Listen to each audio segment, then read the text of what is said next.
ভয়ঙ্কর যাত্রায় আবারও গেল প্রাণ। মিয়ানমার থেকে ছেড়ে যাওয়া অবৈধ অভিবাসীবাহী একটি নৌকা মালয়েশিয়া ও থাইল্যান্ডের মধ্যবর্তী সমুদ্র সীমায় ডুবে গিয়েছে। নৌকাটিতে অন্তত ৯০ জন অভিবাসন প্রত্যাশী ছিলেন, যাদের মধ্যে বাংলাদেশি, মিয়ানমারের নাগরিক এবং রোহিঙ্গা শরণার্থী রয়েছেন।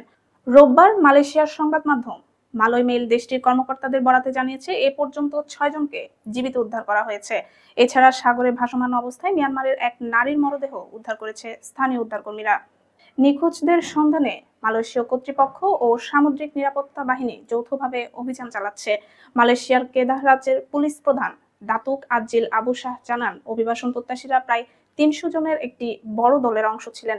প্রথমে তাদের একটি বড় জাহাজে তোলা হয়, পরে মানব পাচারকারীরা তাদের ৩টি ছোট নৌকায় ভাগ করে দেয়।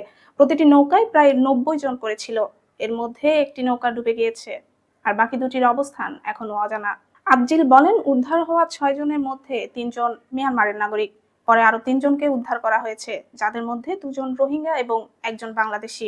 তিনি আরো জানান, উদ্ধার হওয়া ব্যক্তিরা জানিয়েছে, নৌযাত্রা শুরু হয়েছিল প্রায় ১ মাস আগে মিয়ানমারের উপকূল থেকে। প্রত্যেকে মানব পাচারকারীদের হাতে দিয়েছিল গড়ে ৩.৫ লাখ টাকা।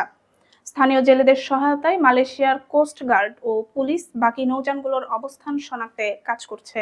আশঙ্কা করা হচ্ছে, বাকি দুটি নৌকাতেও শতাধিক অভিবাসন প্রত্যাশী রয়েছেন, যারা জীবন মৃত্যুর ঝুঁকিতে সাগরে ভাসছে। জাতিসংঘের শরণার্থী সংস্থা UNHCR জানায়, প্রতি বছর মিয়ানমার ও বাংলাদেশের উপকূল থেকে শত শত রোহিঙ্গা ও বাংলাদেশি দালাল চক্রের সহায়তায় দক্ষিণ পূর্ব এশিয়ার বিভিন্ন দেশে পাড়ি জমানোর চেষ্টা করেন।